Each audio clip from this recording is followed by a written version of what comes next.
Content monetisation tools प्राप्त गर्नको लागि 3 लाख भ्यूज अनिवार्य हामीले कम्प्लिट गर्नै पर्छ त। आउनुस् आज यो विषयमा रहेर कुराकानी गरौं। सो सर्वप्रथम त मनैबाट सम्पूर्ण फेसबुक फ्यामिलीलाई थ्यांक यू सो मच भन्न चाहन्छु, किनभने हिजोबाट चाहिँ मेरो यो शान्ति गुरुङ पेज पनि मोनिटाइज भएको छ हैन। यो पेजमा चाहिँ लगभग 24,000 फलोअर्स हुनुहुन्छ र सम्पूर्ण फेसबुकको क्राइटेरिया पूरा भइसकेको, तर 3 लाख भ्यूज कम्प्लिट गर्नुपर्ने अपडेट मेरोमा आएको थियो है। त्यसपश्चात म लागिरहे निरन्तर ओरिजिनल कन्टेन्टहरु हाल्दै गए हैन। त्यसपश्चात भ्यूज 1,52,000 पुग्दै गर्दा हिजो यहाँ हेर्न पनि सक्नुहुन्छ है, कन्टेन्ट मोनेटाइजेसन टुल्स मेरोमा सेटअप गर्नुहोस् भनेर आयो है। अनि मैले सेटअप पनि गरे है। त्यसपश्चात थोरै भए पनि अर्निङ सुरु भइसकेको छ।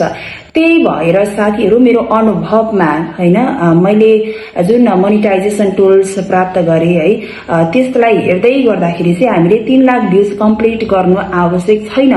3 लाख भ्यूजको पछि लागेर जेपीटी अपलोड गर्नु भन्दाखेरि आफ्नो ओरिजिनल कन्टेन्टहरु अपलोड गर्दै जाने हो भने हामीले 3 लाख भ्यूज कम्प्लिट नगरी पनि हाम्रोमा चाहिँ कन्टेन्ट मोनेटाइजेसन टुल्स प्राप्त हुन्छ र हामीले आफ्नो पेज फेसबुकबाट अर्निङ पनि गर्न सक्छौं। र जेपीटी लिएर हामीले अपलोड गर्न थाल्यौं भने जुन मेरो आरजे शान्ति गुरुङ पनि कन्टेन्ट मोनेटाइजेसन टुल्स प्राप्त भएर पनि सेटअप गरेको छु, तर त्यहाँ चाहिँ कपिराइट इस्यु आएको छैन।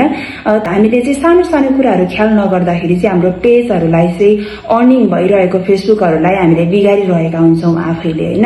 त्यही भएर हजुरहरुले चाहिँ एकदमै ध्यान दिनु होला, जेपीटी ल्याएर पोस्ट नगर्नु होला, कपिराइट लाग्ने कन्टेन्टहरु अपलोड नगर्नु होला, ओरिजिनल कन्टेन्टलाई बढी फोकस दिनु होला। पक्कै पनि मेहनत गर्नुभयो भने हजुरहरुको पनि पेज फेसबुक मोनेटाइज हुनेछ। Thank you so much.